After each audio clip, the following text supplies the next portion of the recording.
क्या हाल है साथियों। मैं विकास तोमर आप लोग के अपने trustworthy channel collective study for success पे आप लोग के लिए लेकर आया हूँ 24 जून का करंट अफेयर हिंदी इंग्लिश दोनों ही भाषाओं में। टेलीग्राम का लिंक मैंने डिस्क्रिप्शन में दे रखा है, आप लोग ज्वाइन कर लीजिएगा। बहुत सारे नोटिफिकेशंस और बहुत सारा कंटेंट आपको यहाँ पे मिलता है एकदम फ्री ऑफ कॉस्ट, ठीक। और यूपीपीएससी और जो भी पेड ग्रुप की जानकारी है आप 9650347272 पे आप हमसे ले सकते हैं, ठीक। आखिरी में मैंने यहाँ पे दे रखी है जानकारी आज पूरी पूरी, कौन सा बैच कब स्टार्ट हो रहा है, कितनी क्या फीस रखने वाले हैं, वो सारी चीज़ें मैंने इसमें आज यहाँ समझाई हैं, ठीक। तो चलिए इस पहले जो है अपना पढ़ाई करेंगे, उसके बाद जो है मार्केटिंग करेंगे, ठीक। तो देखिए 10 मोस्ट इंपॉर्टेंट टॉपिक्स जो है जो प्रीलिम्स और मेंस एग्जामिनेशन में आ सकते हैं हमारे UPSC UPPSC BPSC other state PC examination में, वो हैं ये सारे जिनको अब हम लोग देखेंगे विस्तार से। देखिए सरोगेट एडवर्टाइजिंग की बात हो रही है, तो अभी मैंने आप लोग कल भी बताया था कि जो लीडिंग स्पोर्ट्स स्टार हैं, सेलिब्रिटीज़ हैं, उनको कहा गया है कि भैया मिसलीडिंग एडवर्टीजमेंट मत करो। तो एक दिशा निर्देश दिए गए हैं मिनिस्ट्री ऑफ कंज्यूमर अफेयर्स के द्वारा। नाम क्या है? Guidelines for prevention of misleading advertisement and endorsement for misleading advertisements, ठीक, 2022। तो इसके अंतर्गत जो है कई सारी बातें कही गई। तो आज अब कल हमने पढ़ा था कि भैया सेलिब्रिटी कुछ उल्टी नहीं करेंगे एडवर्टीजमेंट।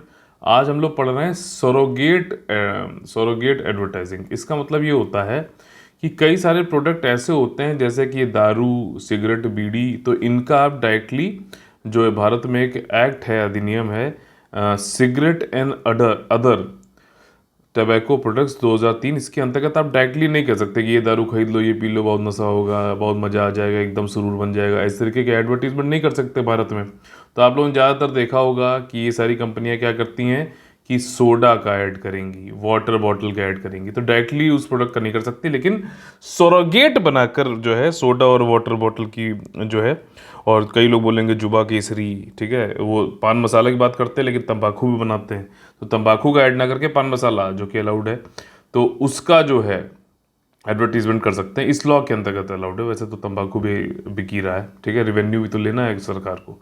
तो ये चीज़ें हैं। तो ये कौन से प्रोडक्ट्स होते हैं? ये होते हैं प्रोडक्ट्स सिन प्रोडक्ट्स, ठीक, पापी प्रोडक्ट्स हैं ये।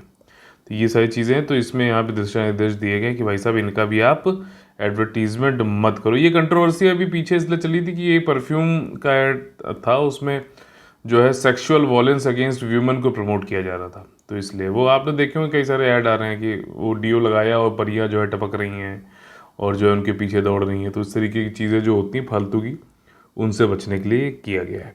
अगला टॉपिक है, कुछ नए नॉर्म्स लाए गए हैं, मानदंड लाए गए हैं सेंटेंस रेमिशन के लिए। आप लोग को पता है कि जो सजा देने का प्रावधान है, ये चीज़ देखो पूरे इस जो आर्टिकल है, ठीक है, इंडियन एक्सप्रेस में आया था, तो इसमें आपको कहीं पे ये नहीं दिखेगा कि क्यों हमने ये सज़ा क्यों दी जाती है, ठीक है ना।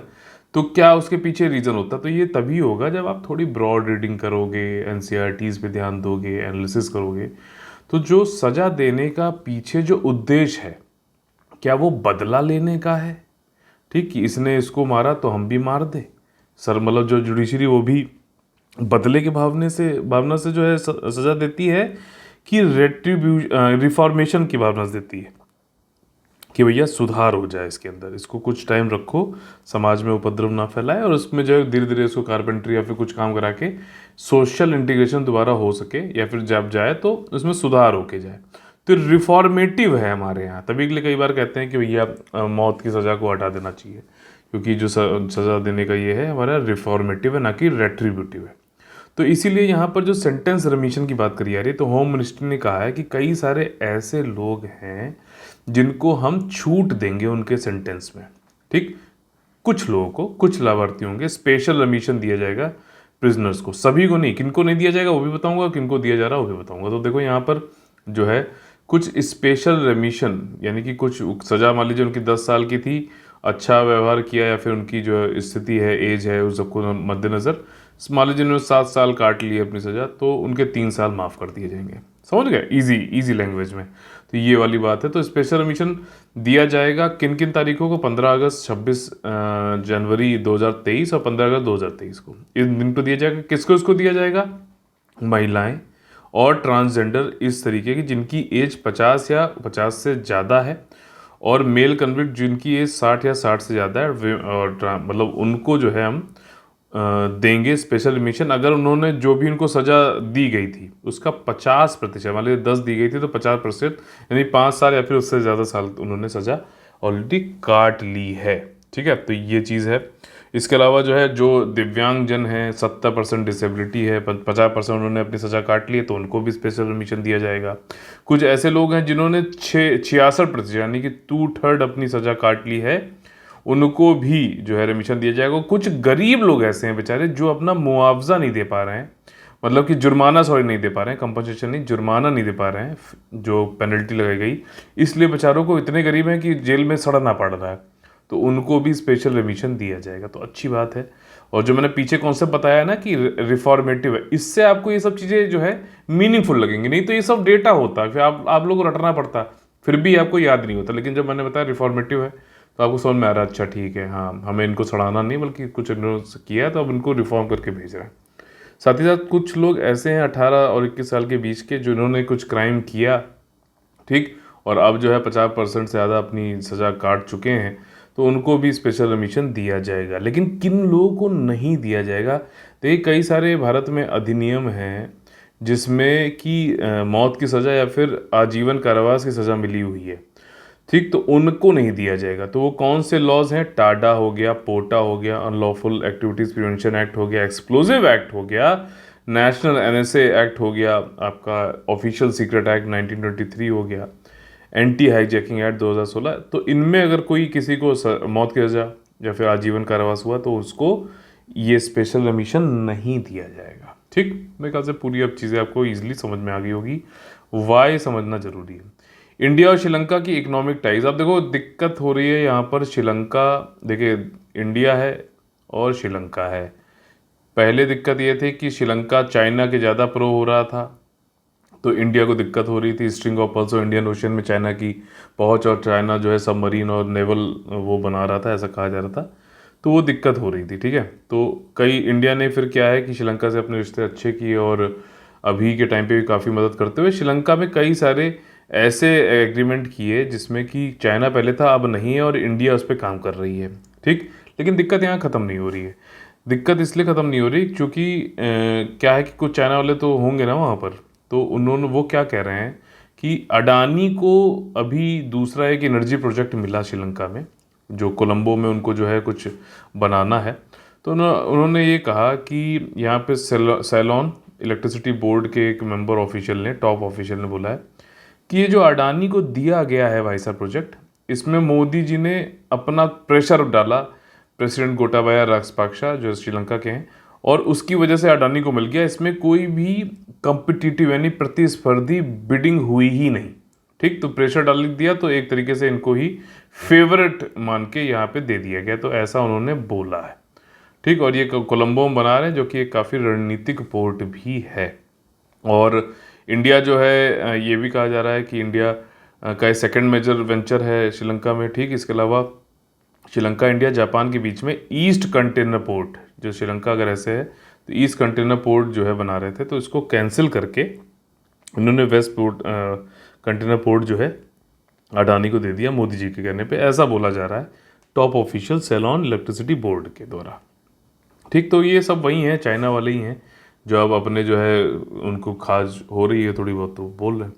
तो अडानी कम्पिटिटिव बिडिंग नहीं हुई, और साथ ही साथ ये भी कह रहे हैं कि इंडिया हाइब्रिड एनर्जी प्रोजेक्ट बना रहा है 3 आइलैंड्स पे जाफना पेनिनसुला में, जहाँ पर चाइना वाले पहले बना रहे थे, अब इंडिया वाले बना रहे हैं। तो समझ सकते हो कि आवाज़ें कहाँ से उठ रही हैं। ठीक, अगला टॉपिक है आर्टिकल नंबर 263 के अंतर्गत, ठीक है, भारतीय संविधान के एक इंटर स्टेट काउंसिल को बनाने की बात कही गई है।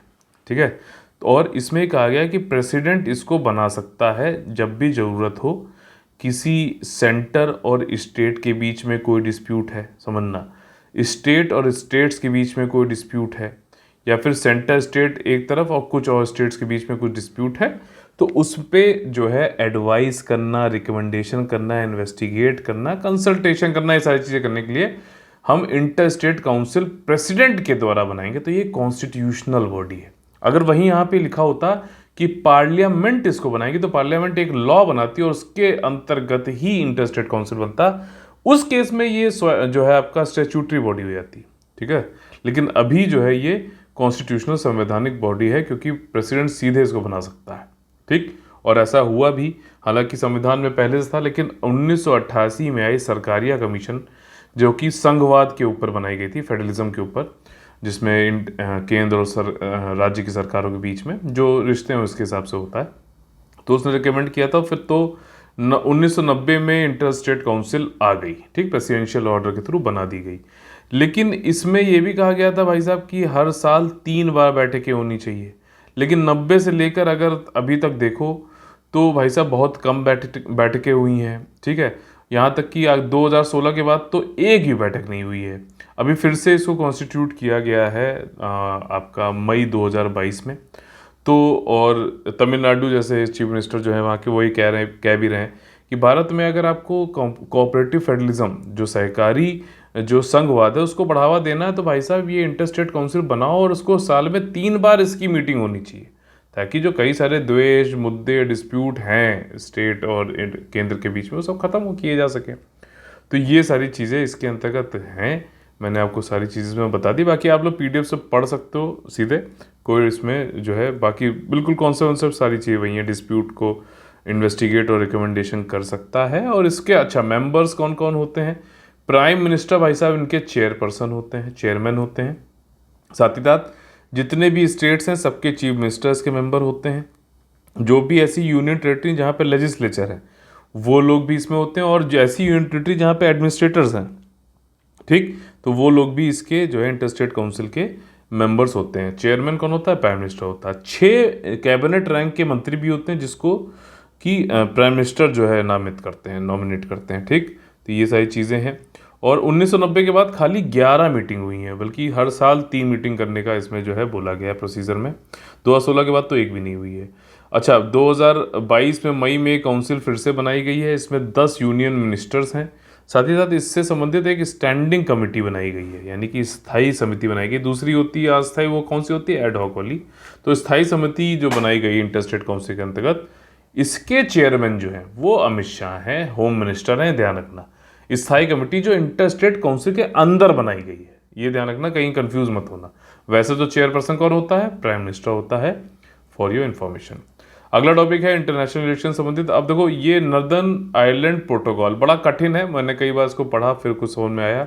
इसमें एक्चुअली क्या है कि आप लोगों को पता है कि यूरोपियन यूनियन है, ठीक, इसमें यूनाइटेड किंगडम भी था। आप समझना, बहुत ध्यान समझना, बहुत सारी चीज़ें, अगर आप इसको डायरेक्टली पढ़ने जाओगे तो काफ़ी आपको टाइम लगेगा, मैं बता रहा हूँ, तो इसलिए ध्यान से सुनिएगा।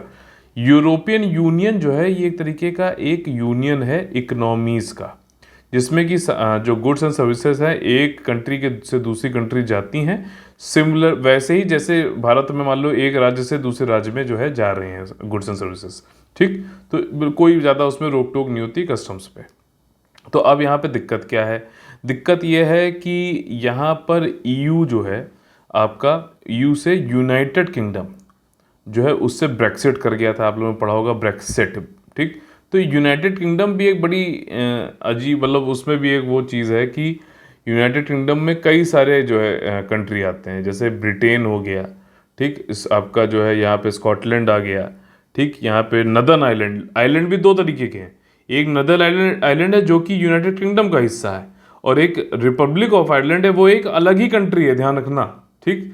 तो ये सारी चीज़ें हैं। तो यहाँ पर यूनाइटेड किंगडम जो है आपका ब्रेक्सिट के जरिए अलग हो गया यूरोपियन यूनियन से, ठीक। तो अब जो है जो कस्टम्स वाली चीज़ थी, गुड्स एंड सर्विसेज का आना जाना था, वो जो है अब अलग हो गया। UK में वो कस्टम लगेगा। लेकिन भाई साहब तीसरी चीज़ है यहाँ पर, ठीक, वो क्या है कि जो आयरलैंड है, आयरलैंड में रिलीजन एक बड़ा काम की मतलब के बेसिस पे काफ़ी जो है डिस्प्यूट होते रहे हैं बहुत सालों से, ठीक है ना। तो वहाँ पे जो मैंने आपको बताया कि नॉर्दर्न आयरलैंड है, वो तो अभी भी यूनाइटेड किंगडम का हिस्सा है, और दूसरा है रिपब्लिक आयरलैंड, ठीक, ये एक अलग कंट्री है। तो इनके बीच में रिलीजन के नाम पे, क्रिश्चियनिटी में 2 जो है वो होते हैं, मतलब क्लासिफिकेशन आप समझ सकते हो। एक है रोमन कैथोलिक, जो थोड़े कट्टरवादी होते हैं, सब कुछ क्रिश्चियन के हिसाब, मतलब क्राइस्ट के हिसाब चलते हैं, और दूसरे होते हैं प्रोटेस्टेंट, जो थोड़े से जो है खुले मतलब ओपन माइंडेड होते हैं। तो इस तरीके का मतलब उन्हीं की क्रिश्चियनिटी में जो क्लासिफिकेशन है वो मैं बता रहा हूँ। तो नदर आइलैंड में प्रोटेस्टेंट ज़्यादा हैं, ठीक, आपका जो है रोमन वाले कम है, तो काफ़ी ज़्यादा यहाँ पे दिक्कतें होती थी रिपब्लिक ऑफ आयरलैंड के बीच में। तो इनके बीच में एक गुड फ्राइडे एग्रीमेंट हुआ। गुड फ्राइडे एग्रीमेंट हुआ जिसको बेलफास्ट एग्रीमेंट भी बोलते हैं, ठीक। और 1998 में हुआ, 10 अप्रैल 1998 में हुआ, जिसमें ये कहा गया कि हम दोनों आयरलैंड जो है नॉर्दर्न आयरलैंड और रिपब्लिक ऑफ आयरलैंड यहाँ पर जो है सब कुछ समन्वय हार्मनी के साथ रहेंगे। तो इसी में एक ये भी क्लॉज था कि जो कस्टम्स हैं वो नेग्लिजिबल रहेंगे, ठीक है, गुड्स एंड सर्विसेज ईजिली आ जा सकेंगे।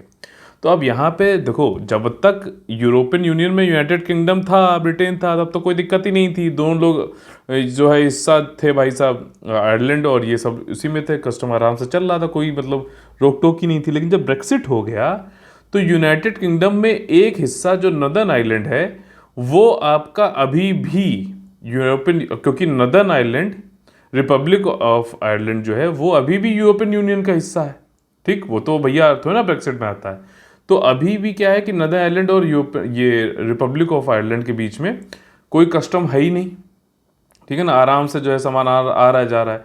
तो यूके को लगा कि यार हमारे डोमेस्टिक मार्केट में यूरोपियन यूनियन का अभी भी जो है दखलंदाजी है, ठीक। और इसी चीज़ को बनाए रखें तो नॉर्दर्न आयरलैंड प्रोटोकॉल बनाया गया था, जिसमें यह था कि गुड फ्राइडे एग्रीमेंट की रिस्पेक्ट करते हुए, क्योंकि उसमें काफ़ी ज़्यादा गृहयुद्ध टाइप की ये भी हो गई थी। तो ये था कि ब्रेक्सिट भले ही हो जाए लेकिन उसके बावजूद भी ये लोग जो है अपना कस्टम वस्टम नहीं देखेंगे, अपना आराम से गुड्स सर्विसेज आए जाएंगी, ठीक है। तो अभी क्या है कि जो बोरिस जॉनसन है उन्होंने कहा है कि जो नॉर्दर्न आयरलैंड प्रोटोकॉल है, हमारे जो डोमेस्टिक मार्केट है इसमें जो है दखलंदाजी यूरोपियन यूनियन की हो रही है, तो हम इसमें कुछ जो है एक बिल लाकर इसमें कुछ अपना छूट ले लेंगे, ताकि ये जो कस्टम वाला है ये जो है यहीं से हो, इनके बीच में भी लगे। यूरोपियन यूनियन और यूनाइटेड किंगडम का जो डोमेस्टिक मार्केट है वो अलग अलग हो सके।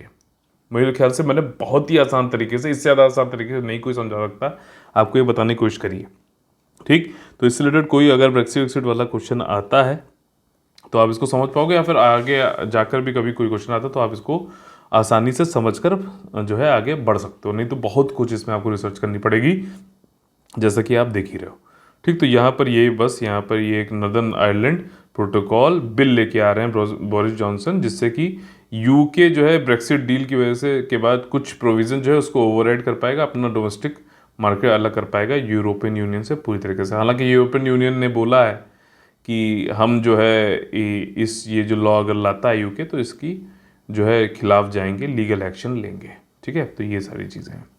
अगला टॉपिक है section 295A of IPC Indian penal code. आप लोगों को पता है कि 295 का उपयोग होता है हेट स्पीच से संबंधित, और हेट स्पीच भी रिलीजन के टर्म पर, अगर एक दूसरे की रिलीजन को आप जो है उल्टा सीधा कह रहे हो तो उस केस में आईपीसी के अंतर्गत आपको जो है सज़ा हो सकती है। अभी ये सब क्यों चल रहा है? चूँकि आपको पता है प्रोफेट मोहम्मद के ऊपर कई सारी जो है अजीबोगरीब टिप्पणियाँ की गई थी नुपुर शर्मा और नवीन जिंदल के द्वारा, तो उसके वजह से ये अभी न्यूज़ में है, ठीक है। तो अब इसमें क्या है कि भारत में हेट स्पीच से संबंधित कोई फॉर्मल लीगल फ्रेमवर्क नहीं है, लेकिन आईपीसी का जो ये सेक्शन है 295, जिसमें कहा जाता है कि फ्री स्पीच है लेकिन उसकी कुछ सीमाएं हैं, उसको नहीं आप लांघ सकते, ठीक। कुछ मतलब आप उसमें रिलीजन को उल्टा नहीं कह सकते। इसमें यह कहता है कि पनिशमेंट आपको दिया जा सकता है अगर आप जानबूझकर कुछ ऐसा कार्य करते हो कि रिलीजियस बिलीफ, रिलीजन को इंसल्ट करना, और जो है उनको अलग रिलीजन जो फॉलो कर रहा है उसकी जो है जो उनके इमोशंस हैं उनको जो है इंसल्ट करना। तो ये सब की वजह से जो है आपको 295 के अंतर्गत पनिशमेंट मिल सकता है, ठीक। तो रिलीजियस ऑफेंसेस होते हैं 295 लगाया जाता है। 295 को 153A जो सेक्शन है इंडियन पीनल कोड का, एक्ट का, कोड का, उसको साथ में यूज़ किया जाता है। वो क्या करता है, 153 लग गया, आप वैसे नॉर्मली सुनते भी होंगे।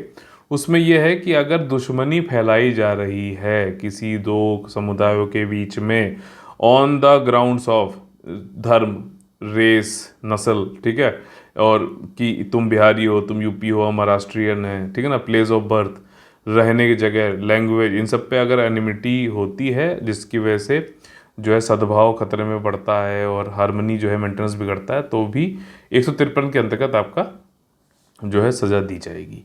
तो ये सारी चीज़ें हैं। अब देखो ये 295A जो है आईपीसी में एक संशोधन के जरिए आया था। कब आया था? ये 1927 में आया था। एक रंगीला रसूल केस था। रंगीला रसूल क्या है कि एक हिंदू पब्लिशर के द्वारा एक रंगीला रसूल, एक समझ लो कि एक कॉलम निकालते थे वो, उसमें ये प्रॉफिट मोहम्मद की प्राइवेट लाइफ के बारे में उल्टी सीधी टिप्पणियां करते थे। तो उस समय क्या हुआ था, रंगीला रसूल केस पहुंचा लाहौर हाई कोर्ट में 1927 में।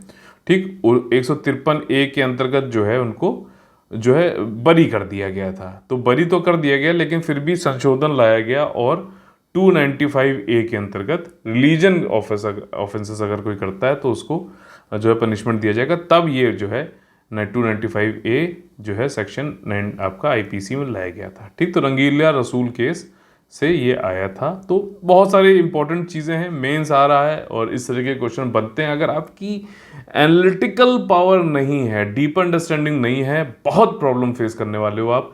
ठीक, मैं आपको बता रहा हूँ, सिर्फ मटेरियल ले लेने से किसी का भी XYZ, अगर देखो दुनिया अभी कॉम्पिटिटिव एग्जामिनेशन के लिए सबसे बेहतरीन मटेरियल होता है एनसीईआरटी, लेकिन सिर्फ एनसीईआरटी से ही काम चल जाता तो ये सारे स्कूल क्यों खोले जाते, टीचर्स की भर्तियां क्यों होती? नहीं होती। टीचर्स बहुत ज़रूरी हैं, सब मटेरियल से कुछ नहीं होगा, उसको आपको समझाने वाला चाहिए। अदरवाइज आप रिसर्च करते रहोगे, रिसर्च पूरी ज़िंदगी भर करते रहोगे, लेकिन उससे एग्ज़ाम तो हर साल होना है ना। तो वो सारी चीज़ें आप समझ लीजिए कि सिर्फ मटेरियल से काम नहीं चल सकता। अगर सिर्फ मटेरियल से काम चलता तो एनसीईआरटी बुक छापती सरकार और कहती बस समझ लो, या फिर बुक वालों का ही सिर्फ हो रहा होता। वो नहीं हो सकता। आपको ये चीज़ समझना चाहिए। आपको मेंटोरशिप, गाइडेंस, काउंसलिंग ये सब चाहिए। टीचर एक एजुकेटर चाहिए जो हर समय आपके साथ रहे, आप में सुधार लाता रहे, हर समय आपकी मदद करे।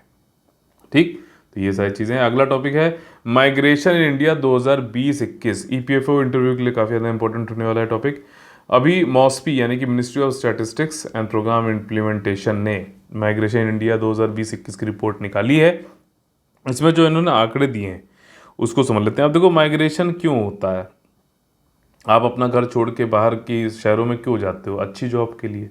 ठीक, भले ही और एक तो ये पुल हो गया है माइग्रेशन की, भाई साहब आप आए हो यहाँ पर क्योंकि आपको ज़्यादा बेहतर जो है इकोनॉमिक सोशल कंडीशन वहाँ पे मिल रही है। दूसरा ये भी हो सकता है कि आपको यहाँ से पुश माइग्रेशन, यानी कि आपको यहाँ से भागना पड़ना, नहीं तो ख़त्म हो जाओगे भाई साहब। यहाँ कोई नौकरी नहीं बची है या फिर कोई आपदा आ गई तो ख़त्म हो जाओगे, तब भी माइग्रेशन होता है एक जगह से दूसरी जगह पे। ठीक, सोर्स से डेस्टिनेशन की तरफ। तो ऐसा ही कुछ हमें देखने को मिला 2020-21 में, जब पैंडेमिक की वजह से जो है नेशनल लॉकडाउन लगाया गया। तो इस रिपोर्ट में जो पीरियोडिक लेबर फोर्स सर्वे जो लाया गया, इसमें जुलाई 2020 से जून 2021 के बीच में देखा गया। तो इसमें ये बताया गया कि माइग्रेशन दो तरीके का होता है। एक होता है टेम्परेरी विजिटर्स और दूसरा होता है आपका माइग्रेंट्स। ठीक, तो इसमें इन्होंने कहा है कि टेम्परेरी विजिटर्स वो होते हैं जो मार्च 2020 के बाद, यानी कि जब नेशनल लॉकडाउन लगा तो उसके बाद अपने मतलब काम धाम छोड़कर, मान लीजिए महाराष्ट्र में काम कर रहे थे, वापस यूपी आ गए और वहाँ पर ये 15 दिन से 6 महीने के बीच में रहे। 6 महीने से ज़्यादा नहीं, 6 महीने के बीच में रहे। ठीक, तो ये हुए टेम्परेरी विजिटर्स, हाउस होल्ड पे जो वापस अपने आए।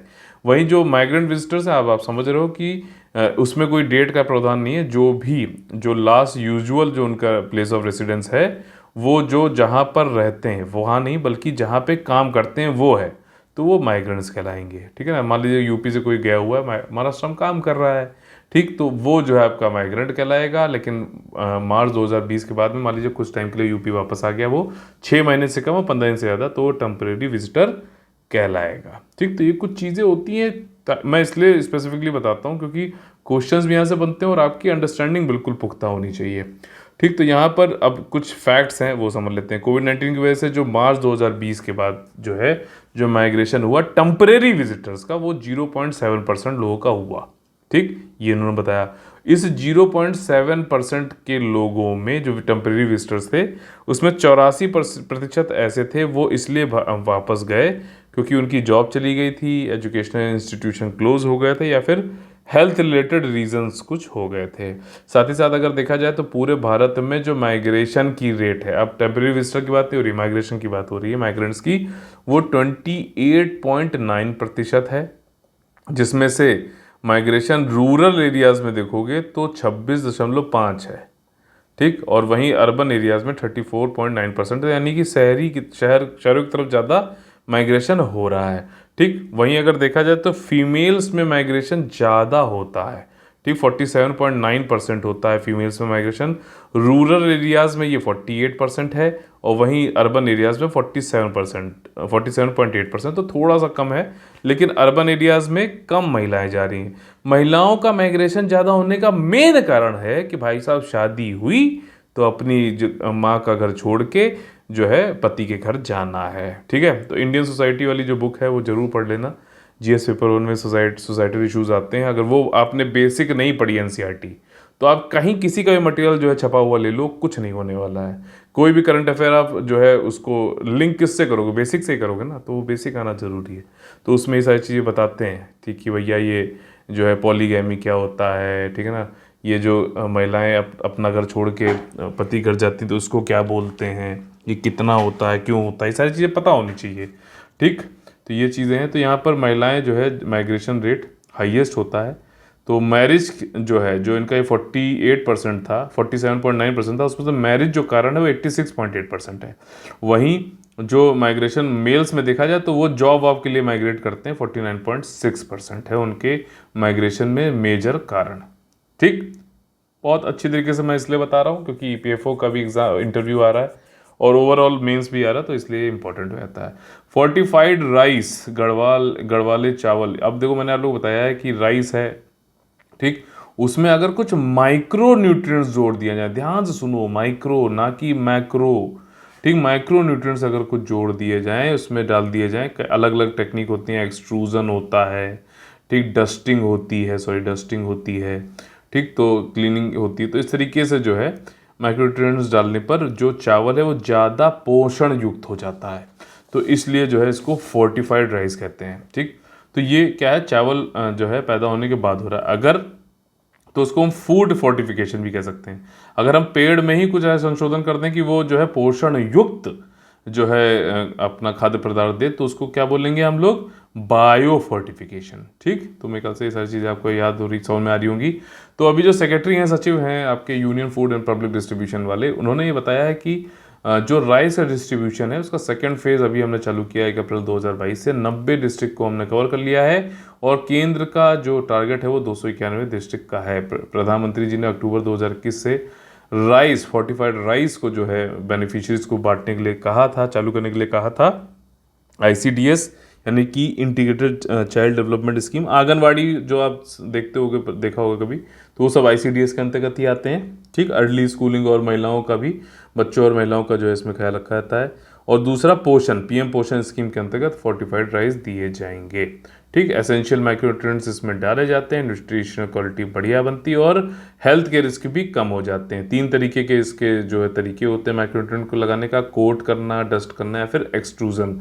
एक्सट्रूजन में क्या है कि प्रोडक्शन किया जाता है फोर्टिफाइड राइस कर्नल्स का, ठीक, कर्नल्स का, एफआरके का, और ये मिक्सचर जो है एक्सट्रूडर मशीन में डालकर रेगुलर राइस के साथ में जो ये राइस कर्नल है फोर्टिफाइड, इनको मिक्स कर दिया जाता है, ठीक है। तो इससे बनता है फोर्टिफिकेशन ऑफ फूड जो है ये काफ़ी ज़्यादा इम्पॉर्टेंट होता जा रहा है कुपोषण से निपटने के लिए, ठीक। अगला टॉपिक है साइंस एंड टेक्नोलॉजी से संबंधित राइट टू रिपेयर। अभी देखो यूएस के न्यूयॉर्क में एक एक्ट पास हुआ, फेयर रिपेयर एक्ट, ठीक। इसमें क्या होता है कि मान लीजिए, मैं आपको एक एग्जाम्पल के जरिए बताना चाहता हूँ कि मारुति कार वार के एग्जाम्पल से, तो मारुति हो गई, हुंडई हो गई, कोई भी कार मैन्युफैक्चरर, तो वो एक गाड़ी तो दे देता है, ठीक। लेकिन आपको उनके ही जो है ऑथराइज जो डीलर्स होंगे उन्हीं के पास जाके मारुति के या फिर हुंडई के जेन्युइन पार्ट्स मिलेंगे। कहते हैं ना जेन्युइन पार्ट्स हैं, बाहर से मत लगवाना, हमसे ही करो। तो आपने कार तो आप ओन कर रहे हो, लेकिन पूरी ओनरशिप आपकी कार के ऊपर नहीं है। ध्यान से समझना, पूरी ओनरशिप नहीं है। क्यों? क्योंकि आपको रिपेयर के लिए, मरम्मत के लिए इनके ऊपर अभी भी डिपेंडेंसी है। तो यूएस के न्यूयॉर्क वाले ने यहाँ पे एक्ट ला के कहा है कि भाई साहब जो मैन्युफैक्चर है यहाँ के, इस केस में मारुति, उसको इन्फॉर्मेशन, रिपेयर की इन्फॉर्मेशन कैसे करना है, टूल्स और पार्ट्स भी देने चाहिए। और साथ ही साथ अगर आप जो है ओनर को नहीं दे रहे हो तो इंडिपेंडेंट रिपेयर शॉप को भी दो, ताकि जो है वो खुद भी इसमें जो है पूरी तरीके से ओन कर सके अपने जो है जो भी चीज़ है उसने खरीदी उसको। ये चीज़ इसके पीछे जो है कॉन्सेप्ट है। राइट टू रिपेयर ये कहता है कि इंडिविजुअल वो purchases a product must own it completely, पूरा स्वामित्व उसका उस पर होना चाहिए।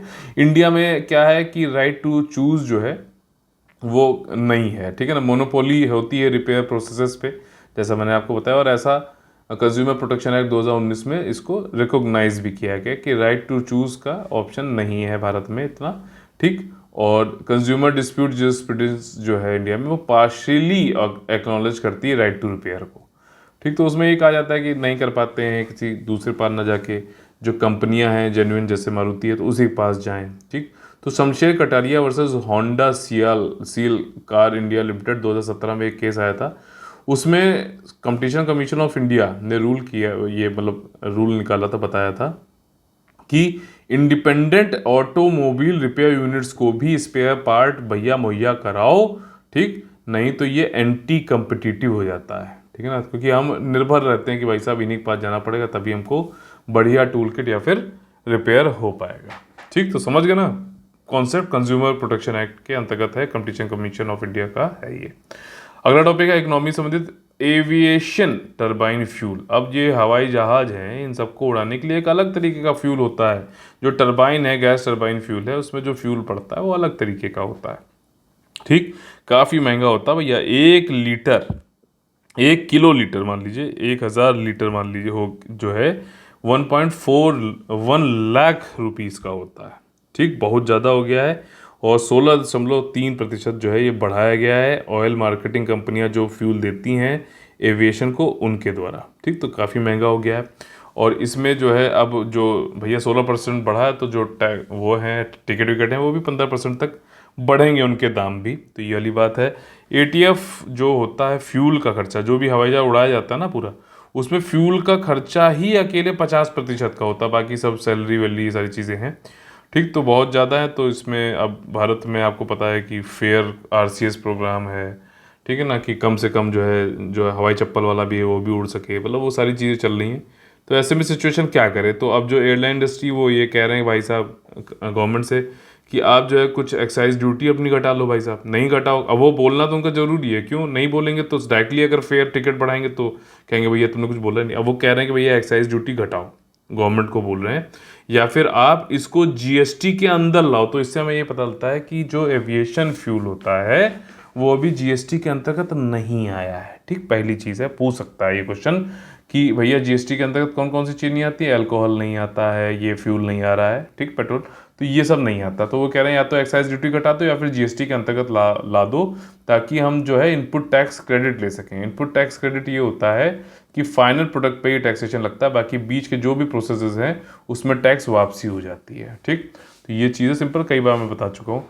तो अब यहाँ पर एविएशन मिनिस्ट्री भी जो है उसने भी वित्त मंत्रालय से कहा है कि भैया कुछ एक्साइज ड्यूटी घटाओ 2% से तक, और ये 9% तक ले आओ। लेकिन वित्त मंत्रालय ने कोई भी एक्साइज ड्यूटी अभी तक नहीं घटाई है, ठीक। जेट फ्यूल या फिर एविएशन टरबाइन फ्यूल जो होता है, इसको अवतूर भी बोलते हैं। तो ये एक तरीके का एविएशन फ्यूल होता है जो कि एयरक्राफ्ट जो कि आपका गैस टरबाइन इंजन के द्वारा चलते हैं उसमें डाला जाता है। ये कलरलेस होता है या फिर जो है भूरे रंग का होता है, भूसे के रंग का होता है, ठीक, स्ट्रॉ के रंग का। तो ये चीज़ें ध्यान रखिएगा, जीएसटी के अंतर्गत नहीं आता है। बहुत ही प्यार से इजी तरीके से मैं आपको ये सारी चीज़ें इसलिए बताने की कोशिश करता हूँ, थोड़ा सा टाइम लगता है लेकिन 10 न्यूज़ हैं भैया, और सिर्फ प्रीलिम्स के फैक्ट्स नहीं हम यहाँ बता रहे हैं, हम मेंस की एनालिसिस भी कर रहे हैं, ठीक। तो अगर आप लोग को जो है टाइम नहीं तो इसको वॉच लेटर में डाल के पूरा एक साथ देखना। बीच में जो है वो सब शॉर्टकट और ये सब जो है ना कि वो सब नहीं करते हैं हम लोग यहाँ पर पूरी तैयारी आप लोग को कराने की कोशिश करते हैं, ताकि आपकी अंडरस्टैंडिंग ऐसी हो जाए कि आप जो है आत्मनिर्भर बनते हुए हम आपको मछली पकड़ना सिखाते हैं, ताकि आप लोग खुद भी अपना पेट खुद से रोज़ भर सको। हम आपको डिपेंडेंट नहीं बनाना चाहते, मेंबरशिप नहीं बनाना चाहते 5 साल के लिए कि आप हमारे ऊपर डिपेंडेंट हो, हम खुद दें तभी करो, ऐसा नहीं है, ठीक है। तो यहाँ पर एक कोट हम लोग जो आज कल जो है नया चालू किया है कि हम लोग अपना मोटिवेशन के साथ में ख़त्म करते हैं ताकि आप पढ़ो इसे। तो आज का जो कोट है कि तरक्कियों की दौड़ में उसी का जोर चल गया, तरक्कियों की दौड़ में उसी का जोर चल गया, बना के रास्ता जो भीड़ से निकल गया। ठीक, तो ये चीज़ बड़ी डीप मीनिंग है, समझ सकते हो आप।